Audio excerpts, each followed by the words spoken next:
Hello everyone, and welcome back to Grandmaster's Choice. Tonight, our Grandmaster in Residence chose not to be here, so I, National Master Caleb Denby, am filling in with a lecture of my choosing.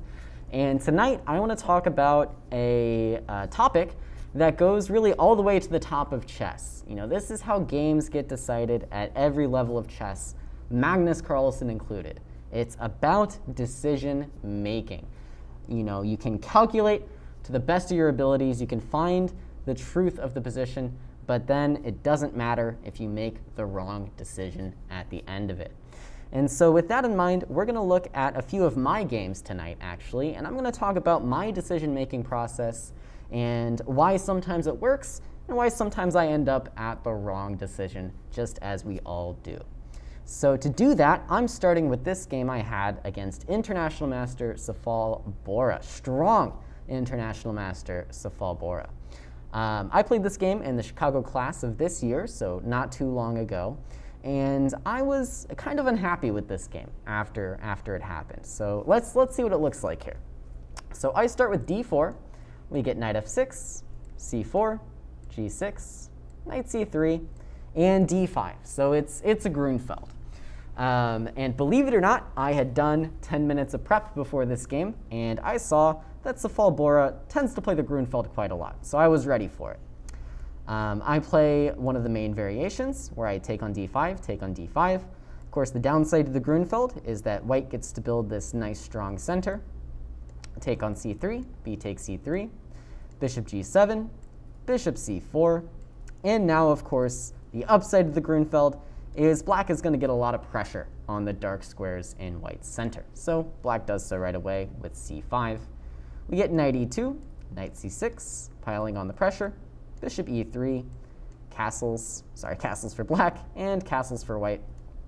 And now, one of the main moves, queen to c7.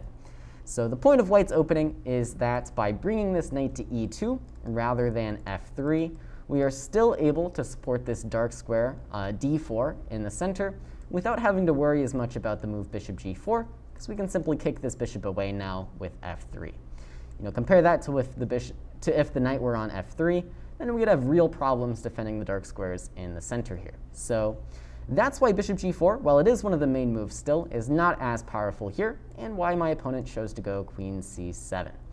So I kind of blew past the opening there. But the reason for that is we didn't really make any decisions. You know, I knew I wanted to play this line going into the game, so I haven't had to make any tough choices yet. Same goes for the next move, rook to c1, which is just the only move in the position, theoretically wise. I put my rook opposite the queen. What's not to love? Then my opponent continues playing the main moves with rook to d8, and I think I surprised him a little bit with this next move, h4.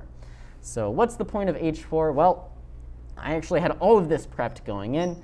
The idea of h4 is that compared to other variations, I want to get a leg up by having my pawn further up the board, harassing this bishop a little bit, and making my opponent choose where to put it. So h4, and now my opponent is the first one who has a decision to make. I kind of knew I surprised him over the board because he actually did stop to think about this position for a little bit. He didn't know off the top of his head what to do here. So what kind of choices do we think black is going to be making? And I'm going to flip the board just for this turn, just to give you an opportunity to think here. So put yourself in Safal Bora's shoes here. Your opponent just launched this move h4 at you, and try to come up with an idea here. Try to make a decision. So the first part of your decision-making process should be to come up with one or two options. So let's start there. Let's find some options for black to finish development. All right, someone in the chat says, why have you got a mask on? There is a mask mandate currently in St. Louis, and we are open to the public with hordes of people in the live audience tonight. So for their safety, I will remain masked up.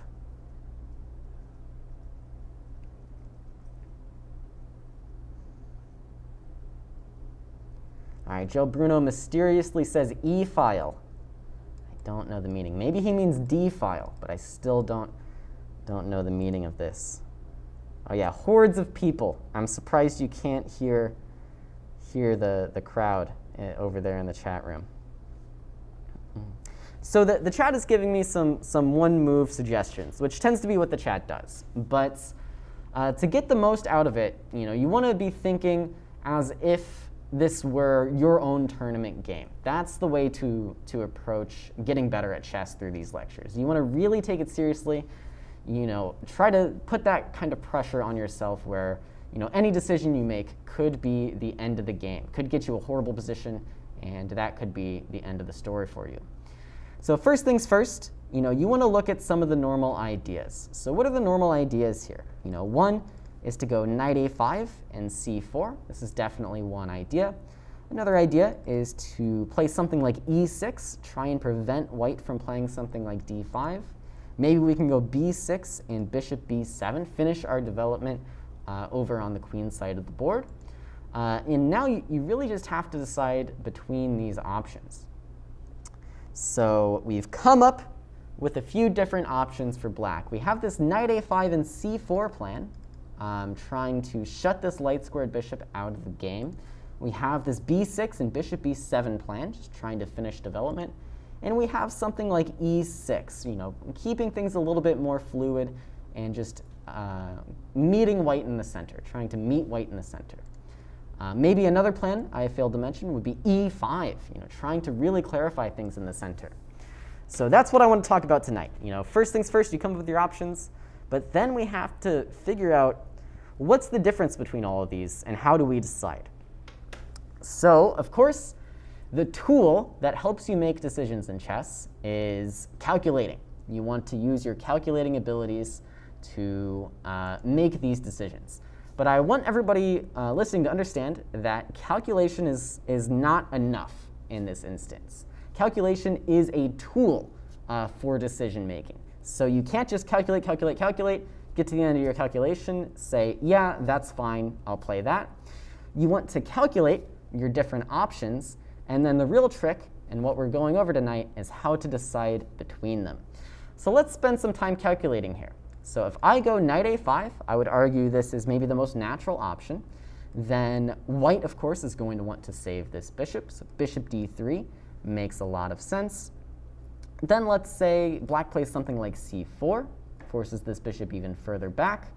Then again, black is going to be forced to come up with another idea. So we can go knight a5, bishop d3, c4, bishop c2.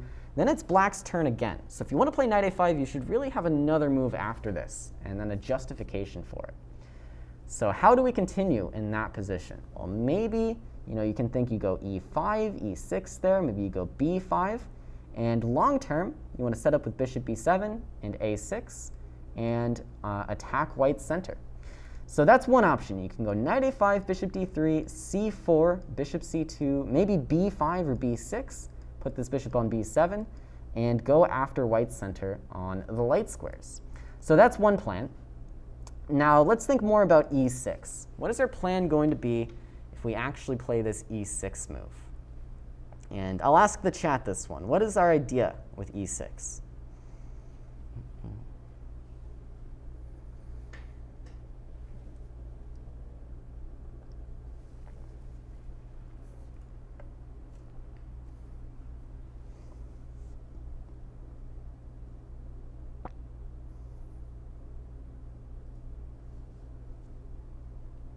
Alexander mentions that knight e5 is interesting, with a pretty similar idea to knight a5, taking advantage of this pin on the d file. But again, you use this tool of calculation, and then you decide at the end of your calculation whether or not it's all worth it. So knight e5, I mean, white's going to move. I guess you might be thinking about playing c4 here as well.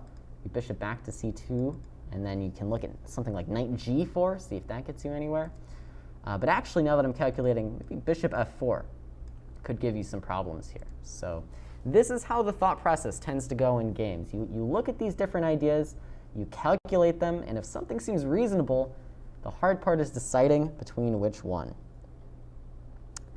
So let me show you something. In the game, Safal plays this move knight a5. This is what he decided to do in the game. And so, as predicted, I go bishop d3, and then he actually doesn't play c4 right away, but when you play knight a5, the idea is to go c4 eventually. Instead, he goes b6 and decides to, combine these ideas. c4 is going to come eventually. Bishop b7 is the main point, and he's trying to attack me along the light squares. Now, I'm not actually convinced that this was the best idea for Safal. I think he made a mistake in his decision-making here. Now, I can't really blame him because it's so early in the game that without a lot of preparation and the help of computers, it's difficult to make absolutely correct decisions in the opening. But I think instead he should have gone for this idea of e6, and I'll show you why in a moment. But I think after something like the move h5, I think this e6 move is necessary to help defend along these light squares. So for example, if we go for knight e5 now, again, bishop f4 comes into play, but we're just going to move the queen out of the way. Again, this is a useful pin. Then after something like bishop b3, you can even go b5. And the point of black's play is that he's gotten his pieces into active positions without really committing to c4 yet. So now we get this interesting dynamic where black is, yes, contesting the dark squares in the center still, and potentially could be contesting them even further with a move like b4, but still has the option to go after some of these light squares as well. And the reason why I think this is the correct decision is because black's position remains so fluid. And we'll see that the problem with Safal's play after knight a5 is that black is really sort of put into a box here. Black really only has one idea in the game variation. So I think knight a5, wrong decision in this case. All right, sorry for the whiplash, but we're going to go back to looking from my perspective now because we love looking from my perspective. Okay, bishop d3, b6, and now my idea, I was still kind of well within familiar territory here. The idea of h4, of course, is to go to h5, so no hard decisions for me yet. Safal continues his development now with bishop to b7. I go h6, and now this decision actually isn't too hard for black at all. Bishop h8 and bishop f6 just both really aren't very good moves. And the reason for that is we need to go bishop f8 to keep an eye on this h6 pawn. So who can tell me why we need to keep an eye on the h6 pawn? Why not just bishop h8, keeping pressure on the center? What's the problem with this? What's the problem with this?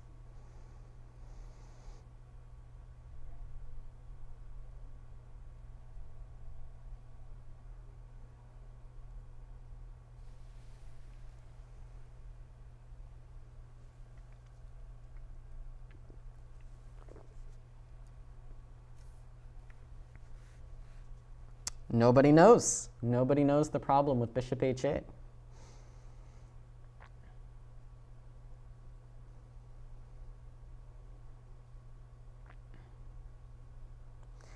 So yeah, you guys have some ideas here, but none of them are quite right. So YouTube in the chat is worried about e5, kind of shutting this bishop out. But I'm not so sure that's the case. e5 actually does a lot for black's light squared bishop, and then it also gives what's called a hook for black in the center. Black can kind of latch onto this e5 pawn, maybe try something like f6 to open things back up, and suddenly black is going to have a lot of activity, right? Black's going to have a lot of activity. Someone else says it limits the king. Not really here, not really. But the big idea, which I don't think anybody in the chat has, kind of surprisingly, is that by not having the pressure on h6, this allows white to expand very, very freely on the king's side with f4. And I think f4 is just going to be a very, very strong move here. Now, the idea of having the bishop on f8 be that bishop takes h6 is legal after f4. Now, with the bishop on h8, not so clear. It looks like I can just go f4, and now I'm going to expand everywhere in the center. d5, f5, maybe e5, but probably not. Probably f5 is the main break I'm looking for here with opening the f-file and making use of my central advantage. So Safal chooses correctly with bishop f8. Now I go queen to d2. Still not really any hard decisions for white here. I'm just playing Good, simple chess activating my pieces, right? So nothing too crazy. Now rook a to c8, and again, I just activate my pieces with rook f to d1. And now, after queen d7, I have my first big decision point. So I've brought all my pieces into the center. They all seem actively placed. And the question now is, how should I continue into the middle game? So, of course, first things first, let's come up with some candidate moves, some options for us to consider. So who has some ideas for a plan? Who has some ideas?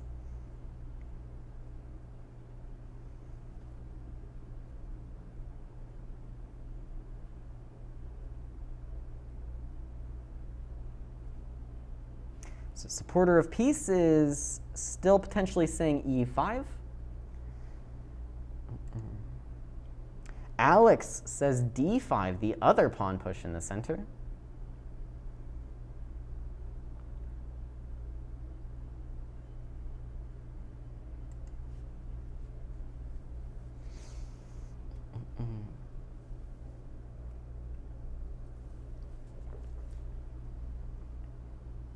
Knight g3 and f4, f5 is Jeff's idea.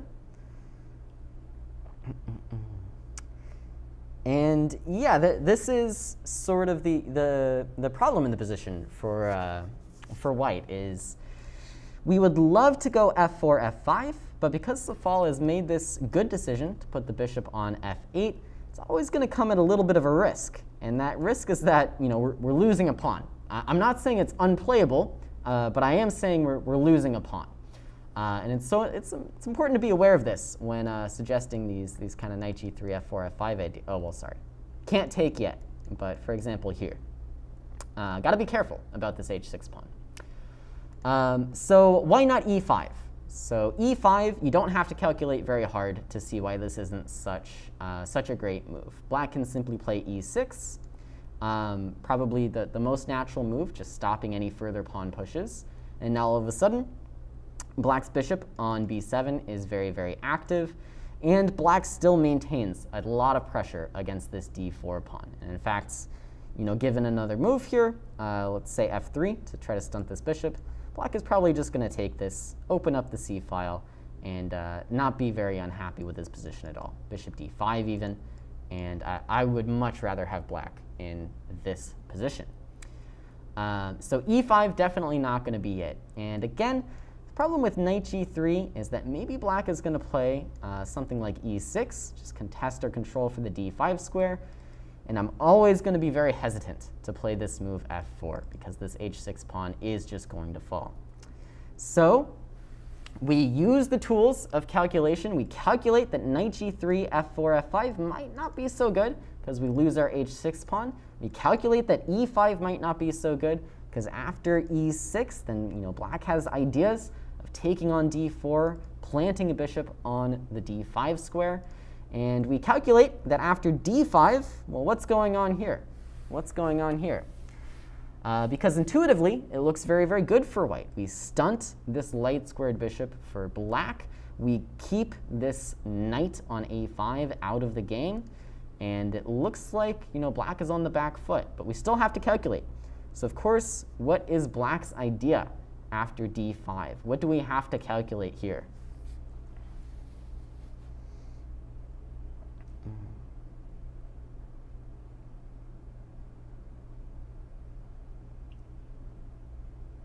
What do we have to calculate?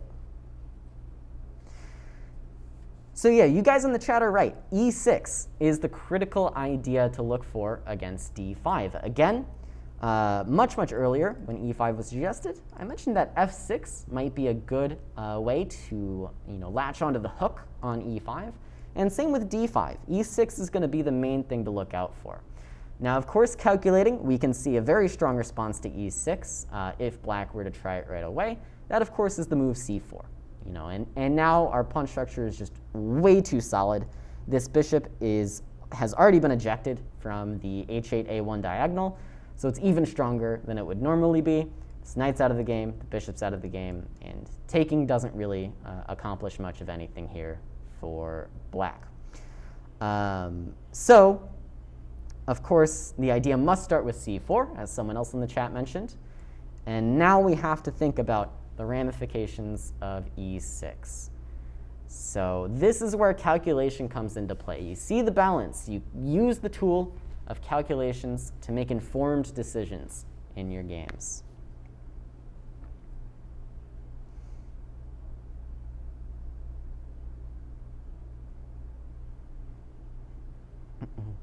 And Joe, in the chat, you're killing me. This is the D file. I promise it's the D file. Promise it's not the E file. All right, Jeff in the chat is saying, can c4 be met with b5? Well, one of the problems there is that your knight's under attack, and that might seem like a superficial problem until you realize the knight can't move, and it's not so easy to defend. So b5, that would be the thematic break, but it's not so easy in that position. White is just winning.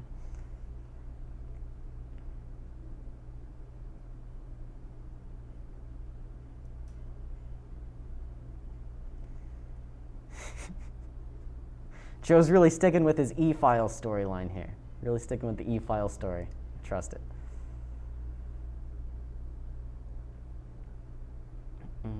Okay, so nobody knows. Nobody knows what's going on after E6.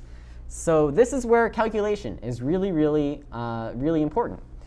E6, there's quite simply, I think, a winning idea here for white. We can just take on E6. And now if we take on D2, we take on F7 with check and take back, and we've just won a pawn. It's that easy. And of course, if queen takes E6, we're actually not at all afraid to give up our queen for these two rooks, because again, this pawn on H6 is taking away a lot of squares from the black king, and the rooks are just going to be very, very, very strong in this position. I think the only move to stay in the game is something like knight c6. Otherwise, if you get a little bit greedy, I'm going to be able to take and bring my other rook in the game. Very, very scary stuff. Very scary stuff.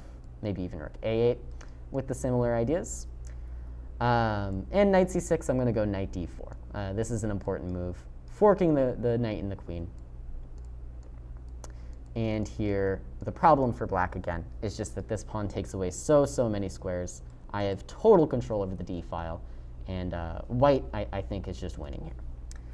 So, going back to this decision, we don't really like e5. Knight g3 is definitely a good consideration, but I don't see the real follow-up after it. And after d5, it seems like things are working out in our favor. It seems pretty promising. So in a tournament situation, it's important to balance the amount of time you spend calculating with your time management. Of course, time is not an infinite resource in tournament chess games. And so that's enough. That's enough. You see that d5 looks promising. You don't really like your other options. And so I commit to the change. I commit to the change in structure. I play the move d5 and never look back. So in the game, Safal continues with c4. Again, I think this move is forced. Otherwise, c4 is very, very strong for white. We go bishop c2. And now he surprises me with the move queen to e8. And this is the power of super strong chess players. And that's why the class is on decision-making tonight. This move right here. I think queen e8 is sort of a brilliant idea. Of course, e6 is just bad for black, and maybe you play queen e8 because you see that nothing else works. But let me tell you why I think queen e8 is such a brilliant move. It's because it gives white a decision. And this is how stronger players beat players like myself, lowly national masters. They keep giving you decisions. They say, okay, you might have a good position, but now I'm going to let you decide how you want to play it. People might think that high-level chess is about sort of just rolling over your opponent with forcing moves and out-calculating them. But really, high-level chess is about correct decision-making. And this is where Safal Bora has me beat. He's just better at decision-making than I am. And that's why this game is about to take a turn. So here, we already know black's idea. Black wants to play e6. The problem is, we have a lot of different options for how we want to deal with it. So I will turn the question to you, chat. How do you want to deal with black's idea of playing e6? How can we deal?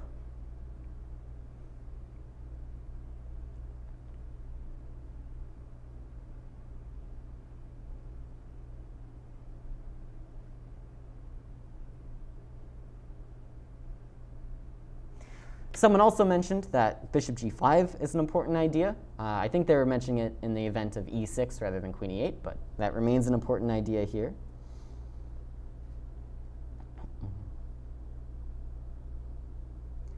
So Great Wolf asks, is queen e8 sort of like a nothing move? And definitely not. The idea is that now, rather than having a queen opposite our queen, it's a rook opposite our queen. So e6 is very much a real threat now, because we're never going to be able to take like we could in the other variations. So queen e8, while it does have an idea, it has a threat, so to speak, the point is white has different options for how to deal with it. And it's these decision points. This is where the evaluations of these chess games tend to change. Because, you know, any lowly national master can find an only move or two. If I only have one move to stay in the game, more often than not, I like to think at least, I'm going to be able to find it. But when I have 5 different options that all look reasonable, it's much less clear if I'm going to be able to find the best one. And that's why decision making is so important. Okay, let's see what the chat is saying. Somebody in the chat likes the move queen e1, sort of taste of his own medicine there. Bishop g5 has been mentioned, and bishop g5 has one very concrete problem. So my advice to you is, if you like bishop g5, think about black's response to it a little bit. Remember, we have our candidates, but you do have to calculate them a little bit as well. Doesn't take much calculation to see why bishop g5 might not be working. Okay, Matthew Futch comes up with the idea putting a knight onto d4. And Matthew has one of those names where I thought like it was a Bart Simpson deal where I was getting pranked for a second, but I don't think I said anything bad. I think that's just his name. Okay, knight d4 seems like a good idea. So what's the point of knight d4? What's the point? Knight d4 is one of the main options. And yeah, by the way, the chat has figured it out. The problem with bishop g5 here is that you're going to get met with this awkward move f6. And you might be thinking to yourself, well, you know, I'm happy if I force my opponent to play f6. I know what Ben Feingold says. But the problem here is that if you retreat the bishop really anywhere, you're going to get met with g5, and this pawn on h6 is just hanging. Even if you come all the way back to e3, again g5, and black is able to activate by capturing this pawn. So that's why no bishop g5. But knight d4 is one of the main options. So we have knight d4 and queen e1 as our options so far. There's one more that I would like you guys to find. One more critical option here before we start our serious calculations.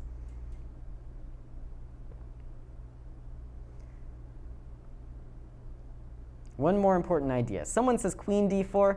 This one doesn't really make sense to me. You know, it doesn't solve the problem, right? You still have this problem here of the rook hitting the queen.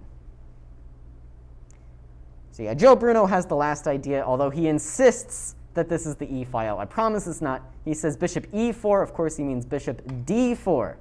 D as in dog. And so that's our third idea. So we have knight d4, bishop d4, and queen e1. And now we have to do some calculating to find out which ones are good and which ones are not good. So let's start with this move, knight d4. What's the point of knight d4? What are you doing against black's idea of e6?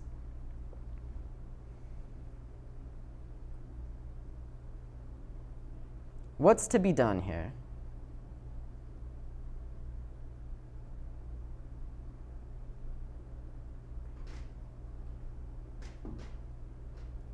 So Hassan says, what about bishop d4? That's one of our options, but we're starting with knight d4. So we have 3 really nice candidate moves. Okay, we have 3 good candidate moves. Now we need to use the tool of calculation to see what we've got, going on.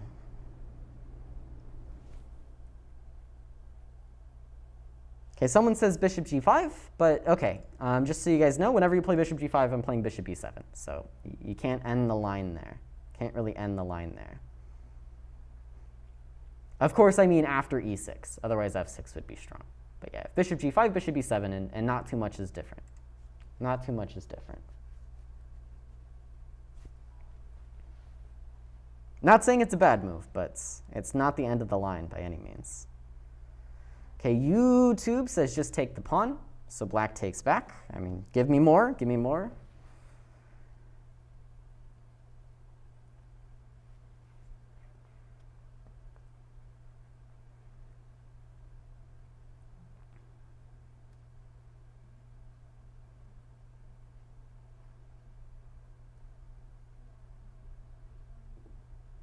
Okay, Littleface says bishop g5, bishop e7, f4, so you know, e6 was a threat for a reason, right? If you don't do anything about it, I'm taking your d pawn for free.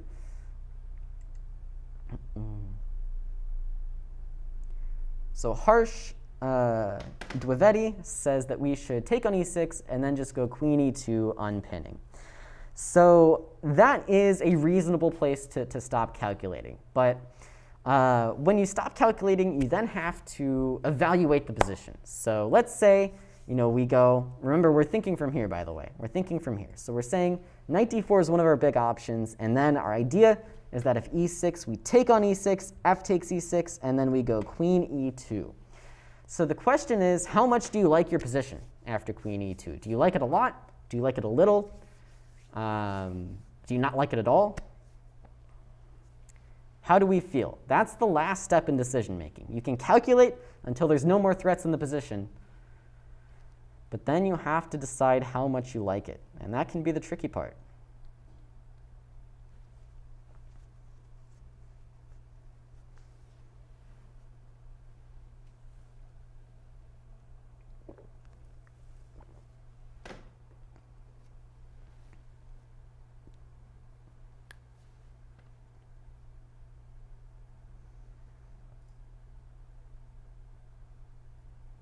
Maxwell says he's not a huge fan after the move e5 for black in that final position. So it's good to go a step further and say, okay, so maybe e5, he attacks my knight.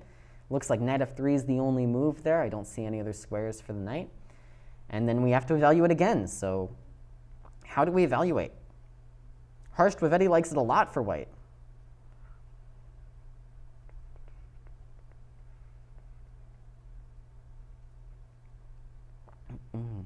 Likes it a lot for white.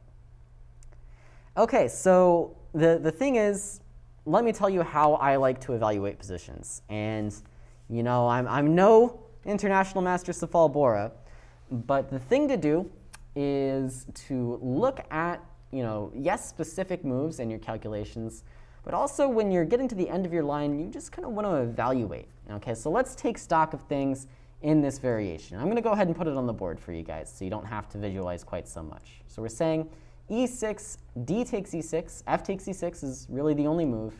Now we were worried about this idea of e5, so queen e2 is suggested, and I quite like this move. And then we were saying maybe e5 for black to kick us off of this d4 square, and then knight f3. And the question is, how much do we like white's position here? Do we like it or not like it, or is it just okay?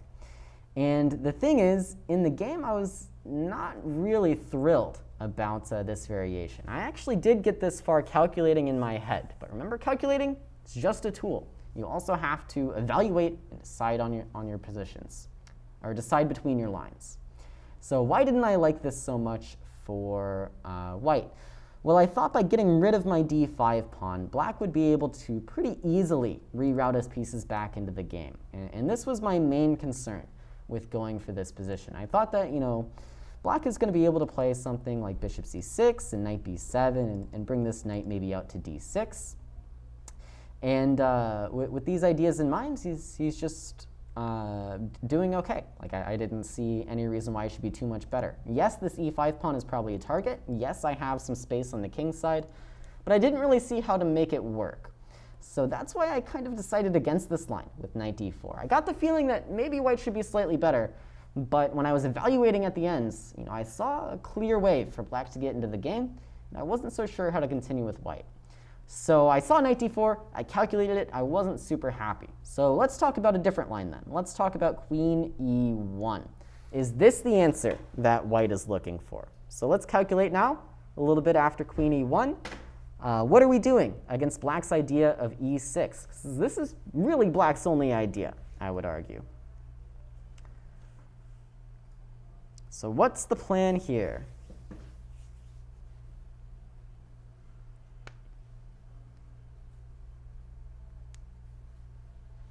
Chess King says d takes e6, of course. In this case, I think we're taking back with the queen, though, rather than the pawn.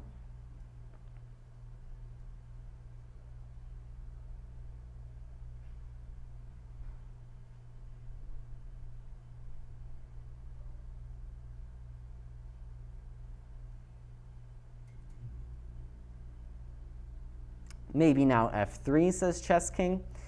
And yeah, I mean, f3 is a perfectly fine move. And we're looking now again, and it seems like, yeah, maybe white should be better here. This looks simple enough. We've got a nice solid structure. Still have this extra space on the king's side. But again, it doesn't really look like it's a crushing attack for white or anything. It doesn't really look like a crushing attack. So queen e1 seems like a viable option. Bishop d4 was our last idea, but just to recap, knight d4, it seems like it goes okay. It seems like we get a pretty reasonable position. Looks kind of good for white because black's structure is fractured and we have this extra kingside space. But I wasn't totally impressed. Queen e1 also seems to be very, very playable for white, but also not the most impressive in the world. And so then I started looking at bishop d4 as well. So bishop d4, what's the idea against e6? What's the idea here?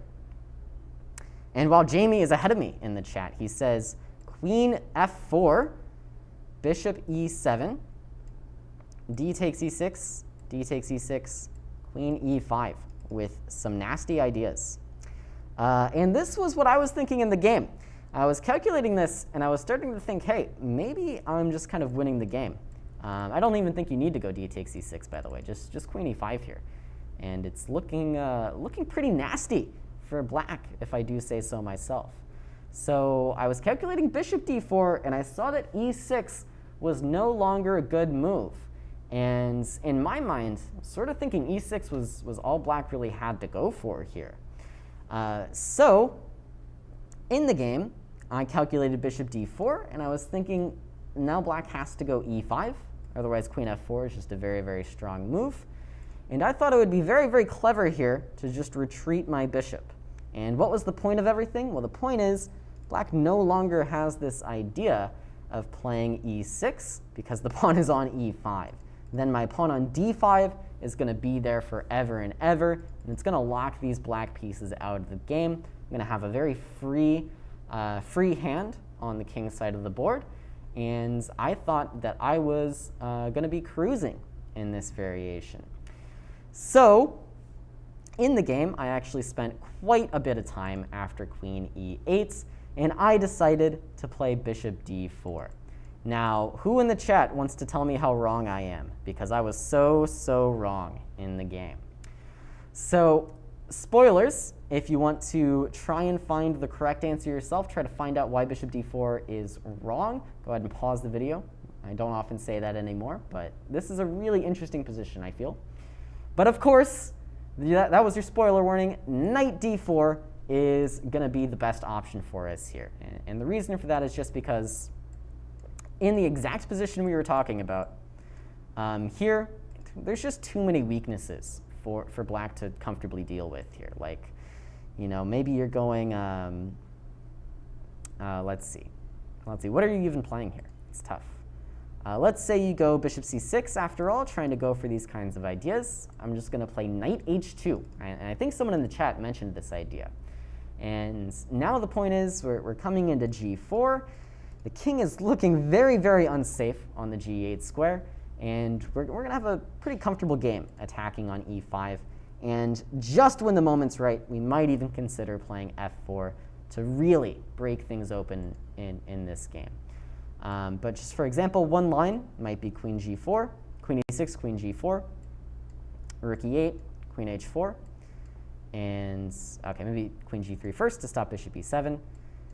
And now just kind of invading. Just invading, putting pressure on the weaknesses, and enjoying a very comfortable game for white. If you're looking for a computer evaluation, it's pretty close to plus 2 here, plus 1.5, depending on how long the engine thinks. So very, very good for white. And I think that this would have just been an easy advantage for me, and this is really what I should have gone for in the game. Now, in the game instead, I think queen e1 is sort of just a worse version of this knight d4 stuff. We would much rather have black take back with this f pawn rather than the queen. So if you want to go for this idea, knight d4, I think is the correct move here.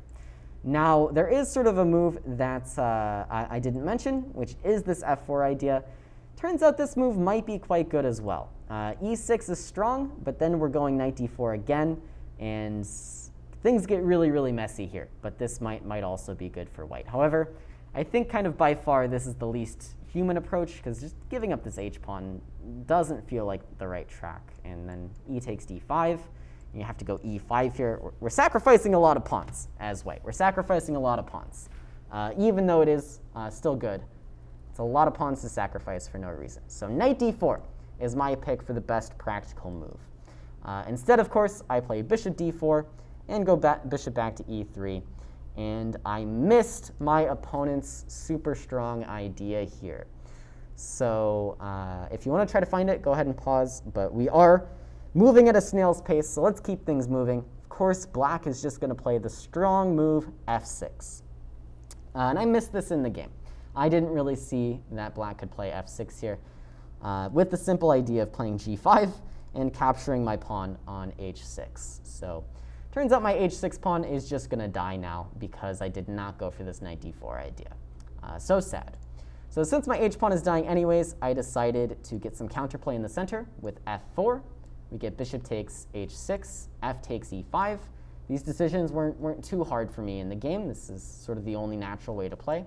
Bishop takes e3, queen takes e3, queen takes e5. And then again, I calculated this from afar. I think queen h6 is the best try for white here, with the point being that the slightly tempting sacrifices, stuff like bishop d5, just aren't really going to work out for black here, because I can calculate this. You know, I may not be an international master, but even I can calculate that this should be good for white. Same with the ideas like f5 here. We're just going to take, and black is just sort of getting destroyed here. So queen h6, important move to unpin from this stuff and deal with these threats with the kingside attack. However, my opponent, of course, does also see all this, and he just plays the nice move, rook c7. Now I bring the knight into d4, and he plays rook to e7. So even here, I felt like I was still doing pretty well. You know, I maintained my central pawns. I'm keeping these pieces out of the game, and I felt like I should have some pressure on the king's side. So I continue now with rook to f1. We get rook out to f8. And then I continue with rook f3, bishop c8, rook cf1, just doubling up against this f-pawn here. Now after rook e to f7, it's time to start making some decisions again. So I played a lot of natural moves there. There were some small decisions to be made, but these moves were all natural. You know, you double up on the f-file, you put pressure on the pawn. It all makes sense. So the question now is, you know, my opponent is defending, and he's giving me some time, again, to pretty much do whatever I want, which is the scariest thing against a strong player. You never want to be able to do whatever you want, because whatever you want is usually wrong. So the question is here, how do we keep the pieces flowing with whites? What are some options for us? Let's practice our decision making one more time.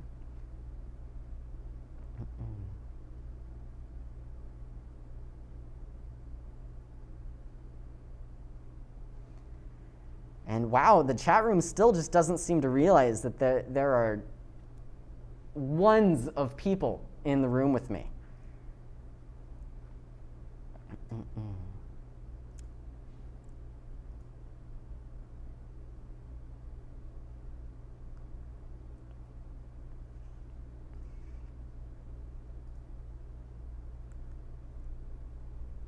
All right, come on, guys. We're looking at the chess here. Looking at the chess. No moves look good.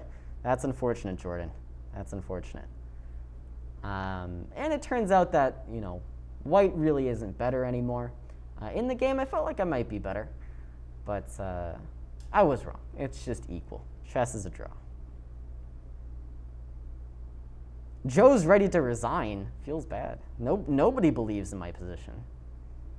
Look at my strong center. I have the biggest center in the world. How can you not love it?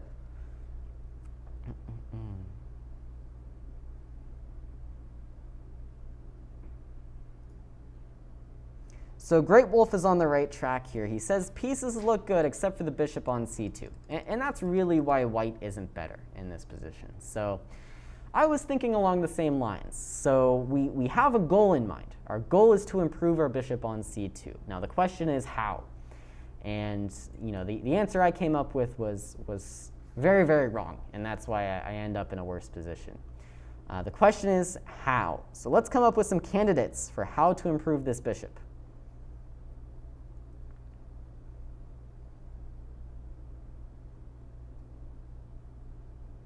Okay, the chat says rook f4. I guess you're saying you're defending this pawn so the bishop can move, but like, what's your point? How are you improving the bishop? Bishop d1. I mean, is that improving the bishop? Is the bishop better on that square than c2? I'm not sure.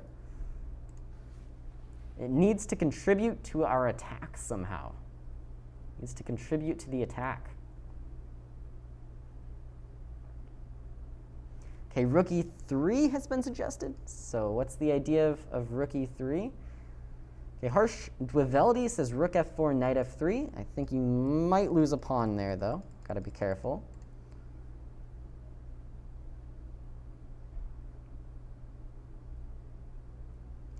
Rook f2, knight f3 again. You got to look out. Your c3 pawn is not invincible.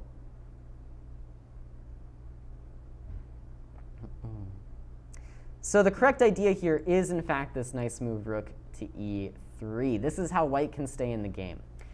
But the idea very much is not to go bishop d1, because the bishop really isn't much better on the d1 square. Like, yes, it's more open, but it's not contributing at all. It's not contributing here.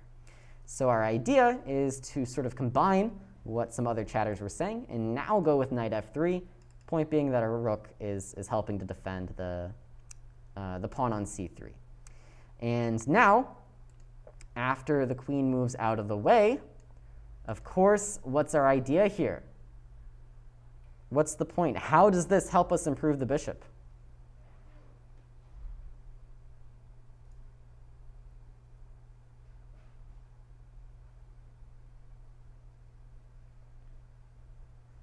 What was the point of it all? Yes, e5, says Great Wolf, and that's absolutely correct.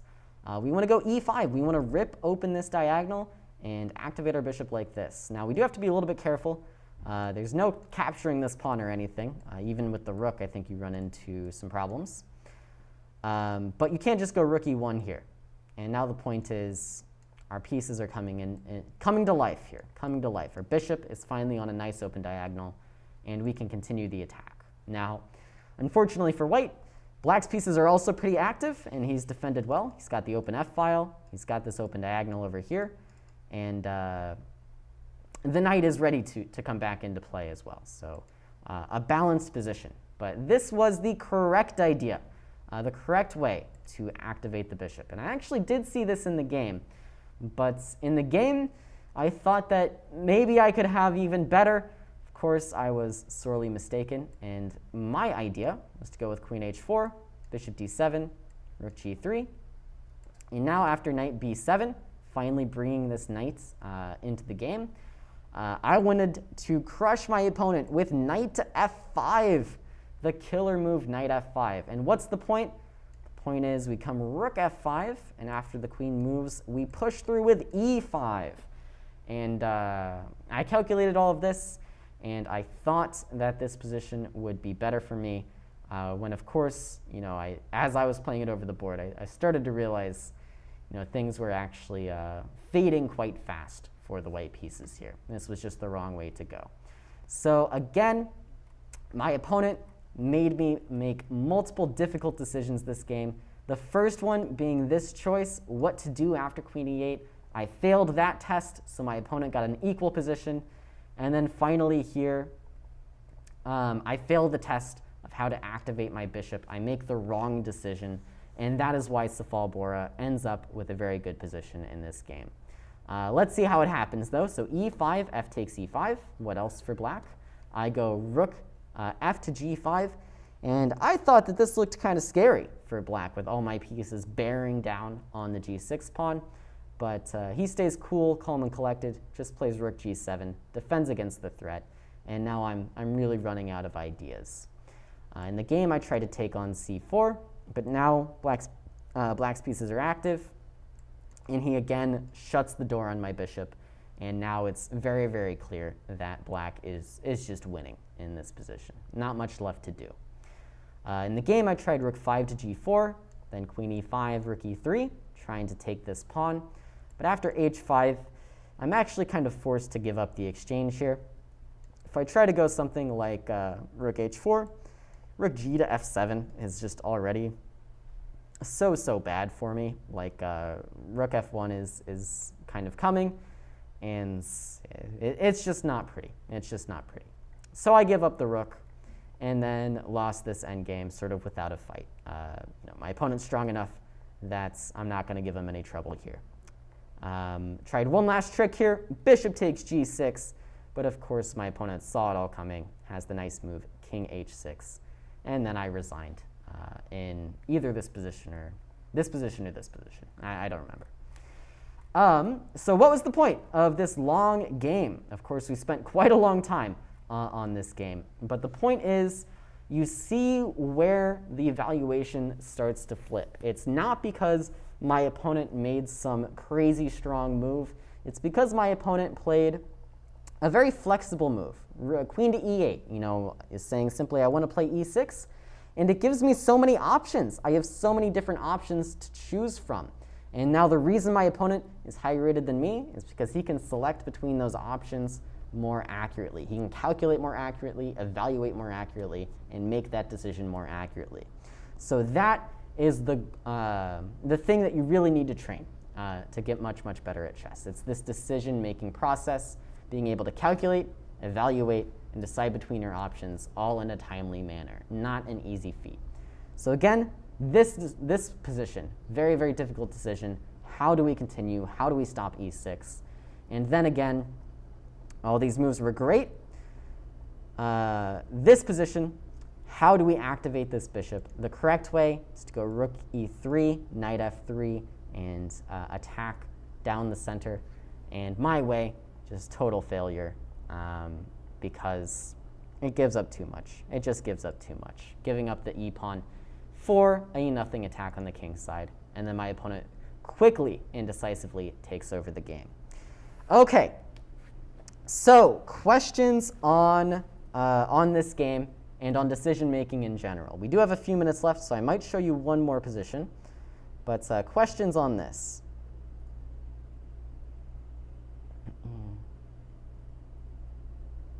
Harsh Dwivedi asks, why did I eliminate knight d4 in the game? And the answer is I didn't really eliminate it. I thought it was a good option for white. I correctly evaluated that white would be doing kind of well after knight d4. The problem is that I just misevaluated bishop d4 so much because I missed this f6 idea. I thought here white was close to winning. So I thought I could do better than knight d4. It's not that I didn't like knight d4. Just thought that I could do better. Why are GMs so good at making decisions? And this is where, GMs, they're good at calculating, so they see everything the way it actually is. They're good at evaluating, so when they get to the end of their calculation, they can decide how good the line is quite accurately. And they're good at time management, too, for the most part. So they're able to do this quickly and responsibly enough that they don't spend all their time on the first decision. They leave themselves time for later decisions as well. Okay, so I don't think there's too many more questions in this position.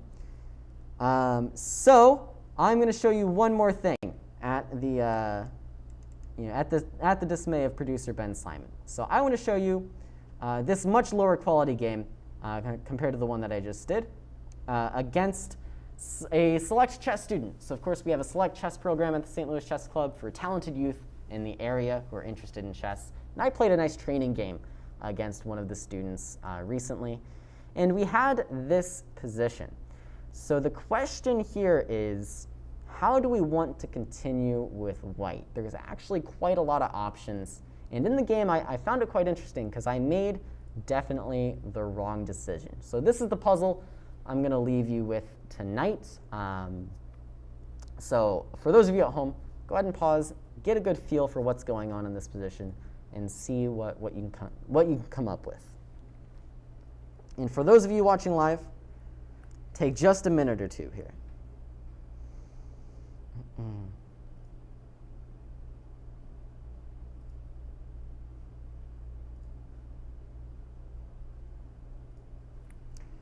And French Eno asks, while you're thinking about it, French Eno asks, is it all about the depth of their calculations? What about intuition? So that's the first part. You have to decide on candidate moves, which is usually led by intuition. You have to calculate them accurately, calculate the options, and then you have to evaluate the final positions that you calculate. And that has a lot to do with intuition as well. So intuition is sort of involved in finding the moves to calculate and evaluating the positions afterwards.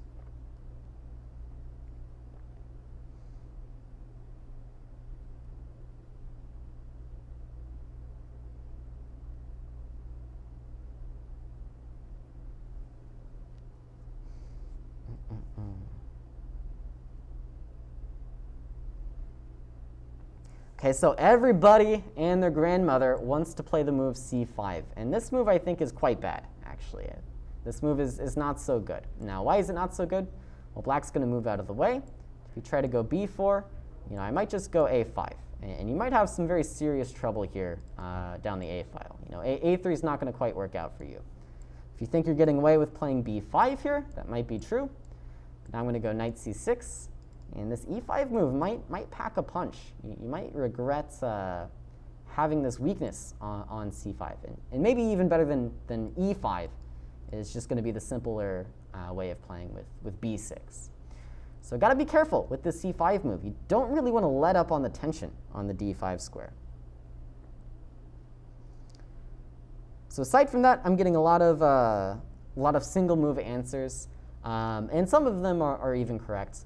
But the point I wanted to get across here is, we have a few different ways of approaching this very complicated position in the center. One option is definitely to go knight e5 and continue through with f4, cementing our knight on the e5 square. One option is, to maybe move this knight out of the way, continue with f3 and e4. One option is to just let this position sit in the center. Just develop normally with both sides, play something like rook c1, and continue. And so I found this position really interesting because there's so many different ways to approach the center. Now it turns out the best way might actually be to go knight e5 and continue through this f4 idea, just cementing this knight. But in the game I wasn't so happy with it because I thought this knight might actually just land back here on the e4 square, and I wasn't entirely happy about that. So in the game, I came up with knight f to d2, and I found this position to be very interesting as well. So black continues now with knight d7, and my idea was to go f3, and if this knight retreats, consider coming all the way through now with something like e4. And I thought that this would be really interesting in the center of the board. But my opponent correctly plays knight takes d2, knight takes d2, and now, interestingly enough, again, my opponent doesn't make the mistake when I am, making a threat to the knight. He finds the correct move, knight takes d2, but he makes the mistake afterwards. He has options, and options are very, very scary in chess. And he makes the wrong decision. He should have played something like e5, striking in the center, but other moves like c5, moves like f4, moves like knight f6, probably floating around in his head. And so instead, he makes the wrong choice with f4, and now white is simply better after e3 and f4 with a firm grip on the center once again. So I wanted to leave you with this position just to show you how even, at all levels of chess, high quality games, low quality games, decision making is a very, very relevant factor. That's the idea I want to hammer home here. It's not just about finding a tactic. It's not just about positional understanding. It's about using tactics, using understanding, using calculation in order to make good decisions. That's what chess is, decision making. And okay, with all of that in mind, I want to thank all of you in the live audience and on YouTube very much for joining me here tonight. As always, it's a pleasure to sub in on these YouTube classes. My name is Caleb Denby, and I will see you next time.